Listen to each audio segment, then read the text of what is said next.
Hi everybody. This video is going to be on Q&A. I had posted the other day on Instagram if anyone had any questions they'd like to be answered, that I would be doing a video to answer your questions. So that's what today is about. I might make another video following this one. We'll see. I have a lot to do today, but let's see what's going on with us this week. There's a lot going on cosmically in the universe right now, but one of the most important things that's going on is there is a full moon in Aries on October 13th, which is this Sunday, and one of the services that I offer is a full moon and new moon group ritual. So you can check it out on my Instagram. In my profile, I have a lot of information on all my services, but you can look at group rituals, and I have lots of pictures of past ones and a description of how it all works. We set those intentions for you, so you don't have to do it. I know a lot of people can't do candle work and spell work and manifesting in their own homes for various reasons. So we offer that service for you so we can do the work for you. So we have that going on. I still have spots available, and you can go to my Instagram and DM me for availability, and that link is in this bio here at YouTube. So we got that going, and yeah, so let's jump into these questions. I wrote them down, but I haven't really thought about how I'm going to answer them, so we'll see how it goes. All right, so one person asked for 5 tips on beginners. So I'm guessing they mean beginning witchcraft. So I touch on this in some of my other videos about how to begin this. It's not just about witchcraft. It's not just about spell work. I know people want to jump right into that, but the best thing that you can do is, number one, start researching your cultural magic, your cultural folk magic. Every culture has a past linked to some type of witchcraft, some type of folk magic. It's there. Maybe you've never heard of it, maybe you've never looked into it, but that is where I would begin. So I've touched on this too in the other videos. Like, say you are of German descent, well, start researching German magic. Same thing for Indian, let's see, Celtic, Irish. For me, it's, Mexican or Latin. That's where I started. That's what I grew up with. That is where I'm most knowledgeable. And you will find that there's a lot of links and connections and similarity. It's all rooted into kind of the same thing. It's just done differently, or slightly different beliefs or different deities. But if you look, like, there's one culture may have a deity, and then the other culture may have a deity, and they are very similar. They might be based on the same person, but because cultures tend to make something more similar to their culture. So there is a lot of links, but I would start there. It's respectful to start with your culture and your cultural magic instead of jumping into another cultural's magic. You have that link in you. That's in your blood. So start there. The second thing I would start with too is, what is your interest? Divination, tarot, pendulum, crystals. There's so many different things that you can start with. I would pick whatever you're drawn to, and go get some books. start researching online, dive into it. Everyone always wants me to refer books and stuff like that, but what I'm drawn to may not be what you're drawn to. So also, I think too, one of the great things about having so much literature and information out there is I like to read a bunch of different things on the same thing. And then I pick what makes sense to me, what works best for me. There's a lot of trial and error in witchcraft. So, you have to start at point A to reach point B and C and D and so on. So everybody wants to skip. Everyone wants to start and then end up, an expert. But I'm not an expert. I don't claim to be an expert on anything. I am continuously learning. So cultural magic, research, books, try to, figure out what your interest is and pick one or two things and dive into it. Don't overwhelm yourself with a bunch of stuff because there's so many tools out there. There's so many types of things that you can get into, but pick one or two things and start with that and learn that and get good at that before you keep jumping to the next thing and the next thing. Let's see, 3, go with your intuition and your gut. That is really the source of this whole spiritual journey. Like I said, witchcraft is a big part of it, but it's not the only part of it. You are learning about yourself and what your beliefs are. And it's a lot of retraining your brain and getting rid of a lot of these things that we were taught to believe that aren't necessarily true or fact, but it's what they want us to believe, especially like foreign religion and stuff like that. So it's really about discovering you and who you are and what you believe, what you're about, and breaking yourself down because, we all have things that maybe aren't the best things about ourselves. And, you have to do that shadow work, which is figuring out where you fucked up, basically, and how you can fix it. Or what happened to you in your past that created trauma and hurt and pain, and facing it, embracing it, accepting it, and, loving yourself anyways. So I don't know if we're on number 3 or number 4, but I think 4. Love yourself. Love yourself. It's so important. You are important. You are beautiful, and you need to love yourself. It's one of the biggest things that you can learn on this journey, to love who you are. And you may have to change some things. You may have to tweak some things. This is really a stripped down type of deal and figuring shit out, but that's part of it. 5. I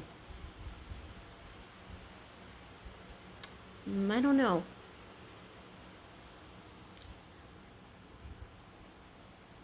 Let's see. Understanding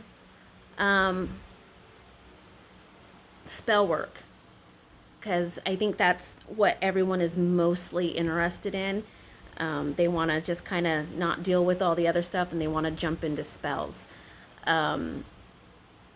I will never give out spells. I won't tell you how to do things. I won't tell you how I do it when it comes down to the actual nitty-gritty of it. I don't give out spells. I think the most powerful spells are your own, that come from you. But I think the biggest tip in spell work is understanding that it's not TV magic, it's not Disney magic. You have to be realistic, And not all things are for you. Not all things are meant for you. So if you're trying to do spell work on things that, aren't for you, it's not going to happen. And you need to accept that. You need to be doing things that is in the greater good for yourself and for those around you or whoever you're working on. So I don't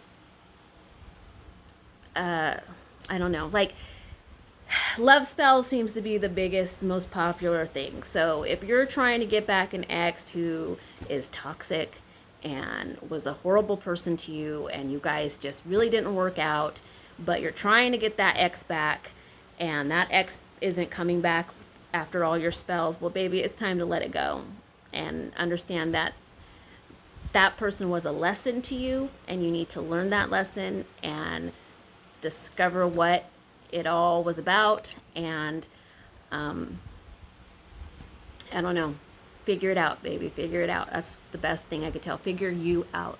What did you learn from that relationship? What was wrong with that relationship? How were you in that relationship? What needs to be fixed? What needs to be set in the next relationship? Boundaries and emotions and toxic behaviors, what needs to change. For love spells that aren't for exes, you need to understand that everyone has free will. So if you're setting intentions to control them, to make them love you, to make them do anything, you have to understand that people have free will. So you really need to be careful on how you word things, how you set those intentions, because when I get petitions or when I get asked to do love spells or whatever services that I'm being paid for, and I see that these people are coming from a toxic stance, like I want them to be obsessed with me. I want them to do everything that I want them to do, and I want them to do this, and I want them to do that. That's not coming from a place of love. That's coming from a place of control. So those are things that I'm really careful about when people come to me and use that type of language. So just understand that you need to be realistic and come from a place of love and not control. Okay, so those are my 5 top tips, I guess. Someone asked, I want to know about incense sticks and witchcrafting. Okay, so I'm guessing they mean using incense when you're doing rituals. So there's a million types of incense out there. Incense is used as a offering. It is used to lift the vibration, to add extra energy into your rituals and spell work. There's all types you can use. There's also things you can use like frankincense and myrrh. Each type has a magical property and a purpose, just like herbs. So depending on what type of spell work you're using, that's the type of incense you'll want to use. So like if you're doing love work, you'll want to use like incense that is cinnamon, or something that signifies love.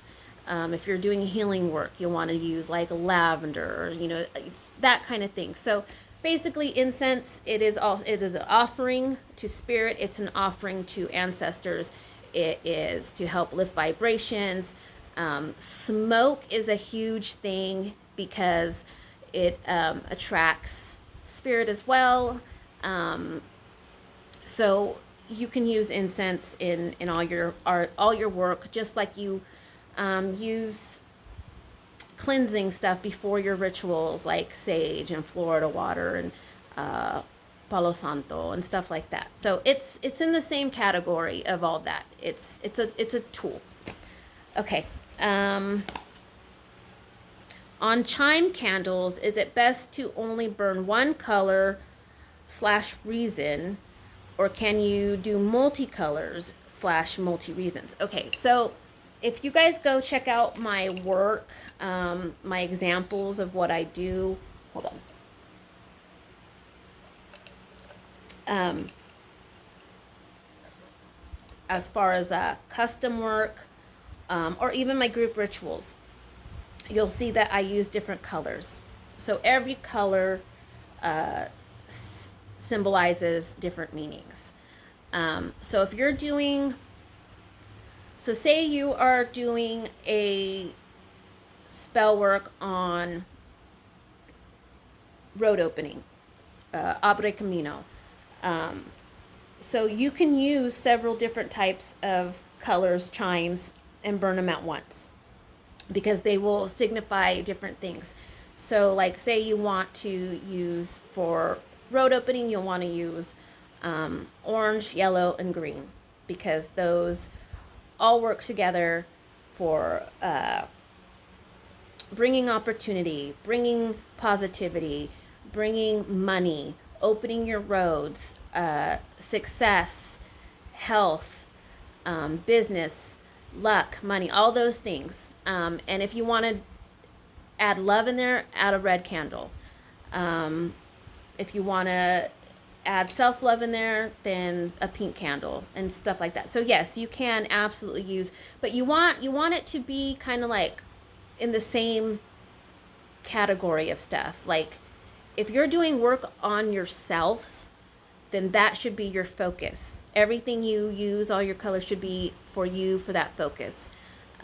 Say if you're doing spell work for you and your partner, so you'll want a candle that symbolizes you and your partner, and then the colors that represent what you're needing and wanting. Same thing for, you just need one petition and write everything you're needing. So to answer your question, yes. But if you're trying to do a million things and they're all different things all at once, I wouldn't do that. I would separate it. So say you're wanting to do all this work on yourself, and then you're wanting to do some work like sweetening a boss or whatever. Those would be two separate things, two separate workings. Okay, so other question, will you be doing videos on how to use your Etsy candles? I have already. I have several videos out on how to use every product that I've made and are in my Etsy store. There is a video on how to cleanse your candles, how to light them, how to use the sprays, how to use the spiritual baths, how to use the oil. So it's there. You just have to look at it, look back into all my videos. It's part 1 and part 2. And then last week I made a video step by step on how to light the candles. So it's already there. Crescent waxing energy. What are your favorite spells for this part of the cycles?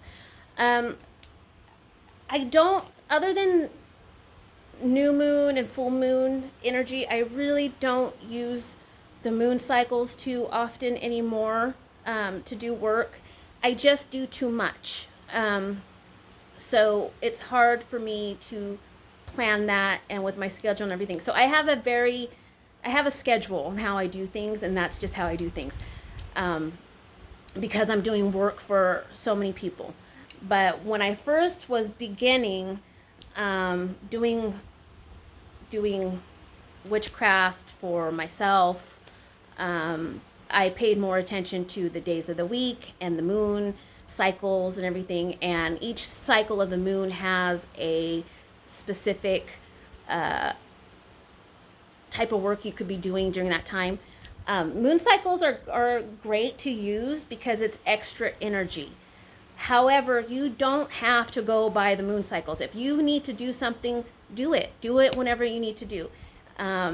You can also use the days of the week if that's easier for you.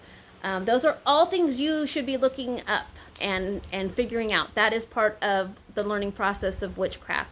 learn your days, learn your moon cycles, learn what they're good for.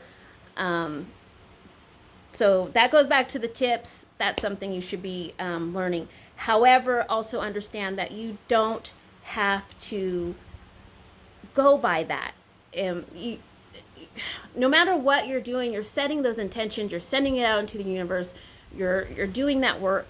But following the moon cycles and the days of the week and stuff, those are all just extra energies to help you and help your rituals and help your craft and everything. So I'm just too busy. I just have too much going on. I can't schedule it like that anymore. So, but if you ask me what my favorite one is,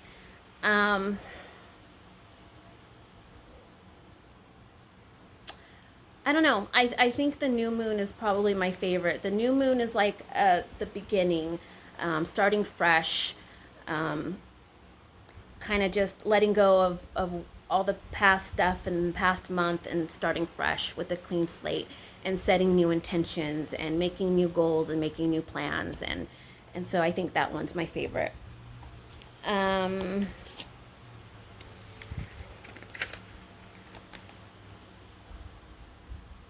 When manifesting, what's the best method? Speaking it or meditation? So that's something you'll have to find what works best for you. I can't tell you what the best way is because the best way is what feels right to you. When you're doing your spell work and you're manifesting, visualization works really well. So meditating and sitting in front of your altar or your candles when they're lit and just visualizing what you're wanting to coming to you or whatever you're needing, visualize it, speak on it. You can chant it. You can write a sentence that says what you're wanting and say it over and over. Chant it over your candles. So I do both. I speak it and I visualize it. I meditate on it, writing it down. All those things work really well. You can, whatever works best for you. Whatever feels most comfortable to you. Try each thing out. Maybe you like all of them. You can incorporate all of them. What's the best way to use the oils? So like I said, I did cover that in previous videos, but I'll go through it one more time. Oils, conjuring oils, you can use them on your body. You can dab them. I like to dab them on my neck, the back of my neck, my hair. I like to put some in my hair. You can put them on your wrist, just like you would like perfume. In between my boobs. That's one way. You can put them on your candles. You can anoint your candles. It doesn't take a lot. Mine have droppers, so it's easier to use. The oil also acts as a adhesive, so you can add more herbs to your candles, and it'll stick better. So you use them in your candle work. You can use them on your target. You can put them on their personal things, like their clothing, in their shoe, on their pillowcases. You can put them on things that you're wanting to, like if it's a money oil, the money oil that I have, you can dab it on your dollar bills, your $5, your bills. You can dab it on there. You can dab it in your wallet. You can, for attraction, like say if you're applying for jobs and you're turning in resumes, put a little bit on your resumes. But be careful, it is oil, so you will see it. So, just a very light dab, put some on your finger and just dab it on the paper or whatever. So you can use it in all those ways. Use it in your spiritual baths. Put a dropper full in there. So there's endless ways you can use them. So yeah, so there's that.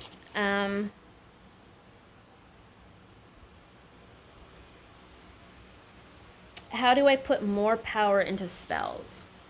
There's different ways you can put more power into spells. Like I was saying, using the moon cycles, using the days of the week, that is extra power, that is extra energy. But really, your power comes from you. So you need to believe in yourself. You need to be confident in your work. You need to understand, know, and trust the universe is going to bring you what you need and want. I've done many videos about manifesting, how sometimes things don't unfold the way you want them to, but how you need them to. Even if it doesn't make sense to you, it may make sense later.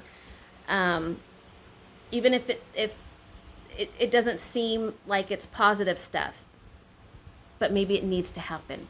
So it needs to happen to bring you the stuff you want later. But the power is you. You're your power. So you need to believe in yourself, trust in your work, trust in yourself, trust in your intuition, and trust in your guides and your spiritual entourage. And that is your power. You speak your power, you think your power, you know your power.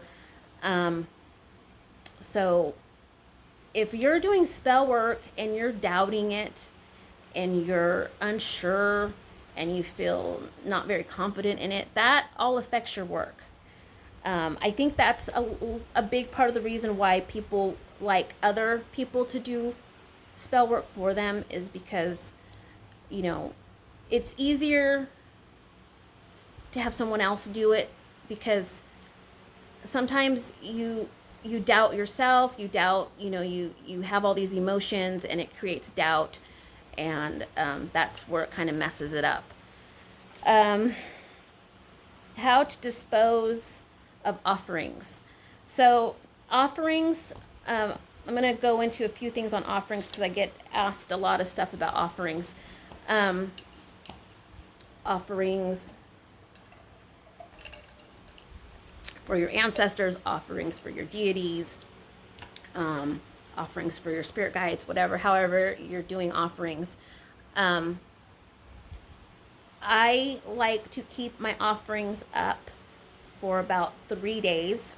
If they are things that are going to go bad, I like to keep them up for about 3 days, and then I throw them out. I just throw them out. You can bury them. You can take them to nature, however, whatever you have around you, and dispose of it there. So you can do those things. You can, when you're doing an offering, when you're first doing an offering, you can share your offering. You can offer them, and you can eat too. I like to have things on my altar that have a long shelf life, that is like things that are wrapped, or things, that can hang around for a while, and I'll keep them on my altar for a while, and then I'll change them out later.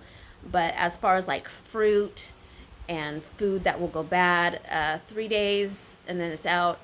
Or choose things that will last a little bit longer, like apples, oranges, things that have a little bit, a longer life to them. But honestly, I just throw them out. Some things, depending on what it is, if it's something specific that I'm working on, I will take it to the river. If I'm making offerings to Yemaya or Oshun or Elegba, those things I take to where they are. So, yeah. What do you do with the candles once they are done? Okay, so again, I just do too much work to do anything special with them. So everything gets thrown. I hold on to the glass for about 2 weeks, and then I recycle it. As for candle wax, depending on the work, I do different things. a lot of things I hold on to for a while, and but if it's negative work, if it's work to get rid of somebody, that's the kind of stuff where you want to throw it out away from you. However you want to do that. You can go bury it somewhere far. You can throw it in the river so it moves away from you. You're going to want to get rid of it, get it away from you. But as for the candles, my candles, the glass, you can just recycle the glass. You can hold on to the glass. You can bury it. I mean, if I buried everything I did, I mean, I would have holes all over my backyard. But you can bury it. So it just depends on you, how you feel about it. Do we need to cleanse your candles, or are they already ready to use? Yes, my stuff is all cleansed. Everything that I make has been cleansed with Palo Santo and Florida water. Everything has been cleansed already, but you can if you want to. It's perfectly fine. It's totally up to you. But stuff that's not mine, you'll definitely want to cleanse it.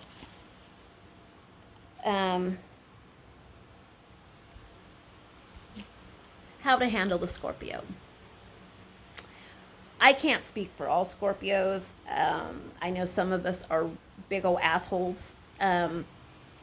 It really depends on their whole makeup. They might have a Scorpio sun, but their whole chart will make them who they are. One of the biggest things for me as a Scorpio is I do not like to be lied to, and I do not like to be bullshitted to. I absolutely know when someone's bullshitting me and lying to me. I trust no one. It's just how I am. I'm very to everybody. It takes me a while to trust someone. And even if it takes me a long time to trust someone, really trust them. But my bullshit radars go up real quick. I'm really intuitive, and I'm a good reader on people, but that's me. Scorpios are very stubborn. I'm very stubborn. But we are very much like we have layers. Not everybody gets 100% of me. I save that for the people I'm closest to. I'm very private about a lot of things. Moody. I'm moody. I'm pretty moody. Some people get it worse than others. I think I'm better now that I'm getting older, but my kids know I'm moody. My parents know I'm moody. I don't want to be messed with or talked to. I do not like to be questioned a lot of things. Scorpios are pretty awesome, though. I mean, we're pretty laid back on a lot of shit and pretty fair. We're very honest. I won't lie. I won't sugarcoat. I don't, if I don't want to be lied to, I'm not going to lie to people either. If we don't like someone, they usually will know. We don't fake it. So if you have a Scorpio, you're lucky, but you really have to impress us. We have to be pretty impressed with you. But I guess that's it. I don't know. Like I said, I mean, it's their whole makeup. What's in their chart, what's their moon, what's their rising. That all makes a difference too. So good luck. Good luck with your Scorpio. Okay, well, I think that was the only questions I got this time around. I hope I answered your guys' questions. I'm going to try to do another video if I have time. But I guess that's it. All right, I'll talk to you guys later.